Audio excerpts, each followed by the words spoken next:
afternoon, ladies and gentlemen. Thank you for listening. This is Gridiron 360. Got my man Dave over here. What's up, Dave? Hello, hello. I am Mr. Bill. Oh, no. And we are continuing my new little segment that I call Comment Ball, where we see more activity on our channel on YouTube. Please subscribe. We thank you for that. We take all comments, and we greatly appreciate. And those that made some particular comments, we wanted to jump back on, revisit it, and actually read your comment out for the world to see. We thank you, and we hope you continue. First off, we had mentioned a couple people and talked about someone in particular in the Detroit cast previous to this, the comical Canadian Tyler Winner, Sean Diamond. We appreciate all of you. Today we are going to address some comments from our Buffalo Bills podcast regarding NFL free agency, and we were covering the AFC East. And my man Dave's going to run through and give shout-outs to the folks that jumped in and read what you said, and then we'll address it. All right, so this was a little bit of a back and forth. A lead comment from HAVANA SCP. Thank you for listening to us. You wrote on here, Bills have an amazing safety duel. I think it was duo is what you meant, but I gotcha. Poyer and Hyde. Poyer just re-signed as well. He wasn't a free agent. And then you also, this one I couldn't quite figure out, but maybe I missed it, was Welt got an extension. So from that comment, he had a reply, or she had a reply, not really sure, from Havana SCP, from Kara Wilcox. Kara said, replying to Havana, they're the best safety duo in the NFL. Name one pair of safeties better in the NFL. There isn't one. Also consider Poyer as the number 2 in interceptions in the last 3 years with 11, and Hyde had 8. Like I said, none better. So got a big fan of that safety duo out there. And Havana replied back, oh, I totally agree. And also added that sadly they ain't talked about enough, but then again, that's also good for us. After all, Jordan just signed an extension for basically half of what they're paying safeties like him these days. Good stuff there. Good banter back and forth.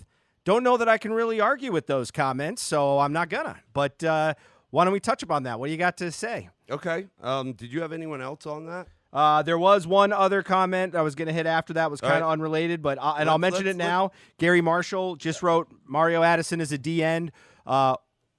We knew that, but we might not have said that. We were kind of interchanging between the tackles and the D-end, so if we misspoke there, Gary, thanks for checking us on that and making sure we're getting it right. He is a DN. He is a DN. Sorry about that. You know, I think I said he was an outside linebacker, and you know, they run a 4-3, so he plays a DN in the 4-3.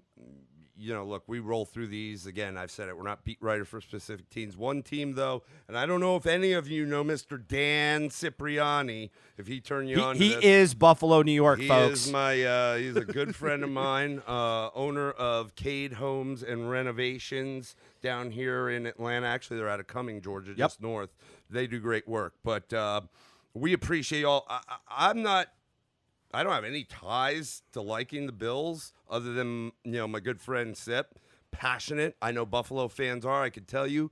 You mentioned in the last cast going to the Super Bowl. The only one I went to as a New York Giant fan, I was here in Atlanta for high school, and the Super Bowl was in Tampa. It was 91. It was the 90 season. And we played the Bills, the Scott Norwood miss. Oh, you're bringing up bloody wounds. Oh, man, it was awesome.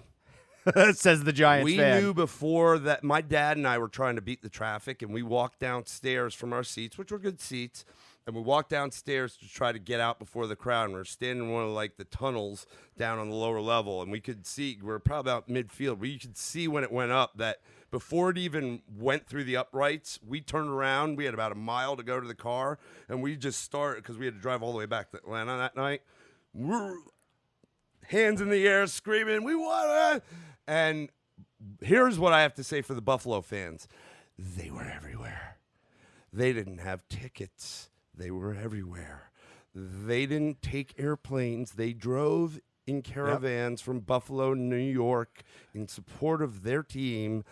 They were everywhere. So I know, I mean, Buffalo fans are very passionate.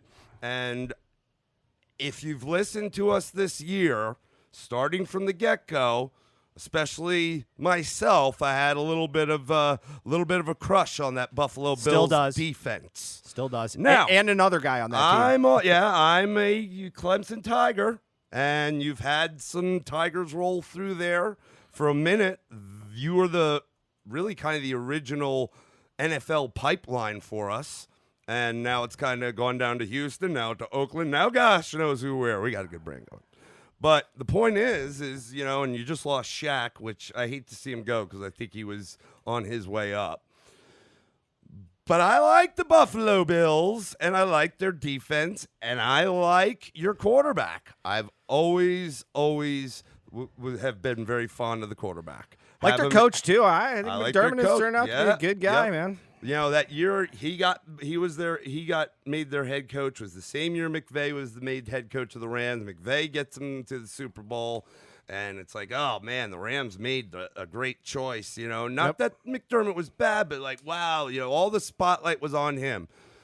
You know what, my friends? There is a lot of truth to the phrase "slow and steady wins the race," because it wasn't the Bills aren't a flash in the pan. They are building and getting. In my mind, they get stronger, and next year they'll get stronger. And they've made some great moves.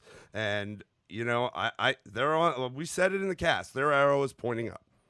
Yep, and especially with what's going on with New England, probably one you doing a little bit better look into it. I appreciate it. I appreciate the feedback on their safeties. Their safeties are very good. I think the best in the league will always be a debatable topic, but certainly an elite level. Top notch. Their defense is getting to that level as a whole. When you add a guy like Tre'Davious out on the corner, that doesn't hurt your defensive backfield, especially on the cheap. Listen. I think I was the one who said they could go out and pick up a free safety. Here's really why I said that. If you look at the Bills' current depth chart that you can see, okay, I think I used Our Lads, which is a common site. Yes, they have probably one of the best, if not the best, safety tandem in the league. But they don't have much behind that. Yep. And I think when we were talking about the Bills, they're actually don't have to make a lot of moves. They're in a great position. They don't have a lot of moves. So if they made some moves in free agency, I think I said in the draft, maybe they go free safety, maybe in the first round or second, I might have said, because they don't have a lot to fill, and that's a great spot to get up. Yep. Probably one of the top safeties coming out, another youth. Just to add some depth and think about player available. Yeah, I mean, like you're in great shape, Buffalo Bills. But kudos to y'all jumping in, just like we said in our last cast about the Detroit with Mr. Sean. This is great banter. And to see not just you guys commenting on us, but commenting on your comments, going back and forth. We see the passion. This is I'm verklempt. I got the hair on the back of my neck standing up. I'm blushing. I mean, we are not by any means, celebrities. We don't really look to be in this. Do we hope that more people like y'all hear us out there and comment good, bad, or indifferent? Yeah, we'd love for this to be something we could put more time into, which we felt we put a lot in. But, honestly, as a couple guys that we are, I mean, it's something where, like I said, we're maybe in our mid-40s. Hopefully don't have to work but a couple more decades. I don't want to get to the point at the end of my life where I never did anything that I really might have wanted to do, or at least try. And that's kind of was the birth of this. And if it works out, well, we owe it all to y'all, because that's the only way it'll work out, quite possibly. But we won't forget. I'm writing these names down specifically right now. I don't know that if things move forward and if to our great fortune it grows bigger and there's more activity that we can address every single one. But hey, that you folks that are doing this now, we're addressing because obviously you're listening, and we can't thank you enough. Yep, and I guess I want to just hit on one last point here from Havana at the end. You said regarding the safeties, sadly, they aren't talked about enough, but then again, that's also good for us. Well, I'm going to tell you something. Winning breeds discussion. Yep. And since we're bringing this, we're talking about them. I don't know if you like that or not, since you're trying to keep them under wraps, but I think, Buffalo has been under the shadow of the New England Patriots, along with the rest of the NFC East, and for that matter, the NFL. They won't be anymore. And I think you took a lot of positives from what we said about Buffalo, hopefully, because we do believe that this is a team that's ready to make a move. Yep. So, think about how long, and I'm not saying they could do what the Patriots did, but how long they controlled that division. Yep. If McDermott and Kyle Allen. Josh Allen. Allen. Kyle Allen's in. God, I get all the out. There's too many. Sorry, damn brain Allens. fart. I know. Yes. Josh Allen. If McDermott and Josh Allen, if you could take a glimpse into 10 years from now and see if those two are still together, then that means probably good things. I would say that 10 years from now, that'd be definitely good things. Do you have the Belichick-Brady tandem of the future? Yep. In that division? Yep. Because obviously, the other teams aren't going to go away. I think New England, no matter what, is always well coached. They could be competitive. The Jets in Miami, historically are not the most formidable opponents. So if you can gain control of that division and continue to do the right thing, like I said, slow and steady wins the race.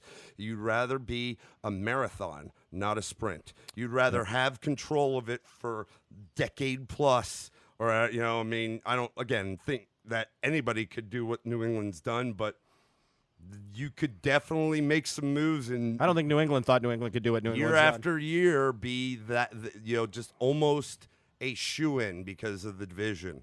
Yep. That's great stuff, Buffalo. Great stuff, Buffalo. Good stuff, fans. Thank you. Appreciate that. And if you are enjoying this, please don't forget to subscribe. And tell people. Let other people get involved. Let them know that, hey, man, they were talking about our stuff on the radio. I'm kind of getting tired of only being told by my wife that I'm an idiot. I need more people telling me I'm an idiot. Yeah, and you can email us directly. It is simple, gridiron360@gmail.com. Again, gridiron, all one word, GRIDIRON 360@gmail.com. Email us directly. We'll respond. For real, at least for now. We're starting to see some pickup. And again, I think maybe due to quarantine, that's helped. So, hey, glass half full, baby. All right. We thank you. So we'll get to our next grouping on a couple of these casts next. But thank you to those folks. To Kara, Havana, and Gary. Thank y'all. We'll talk soon.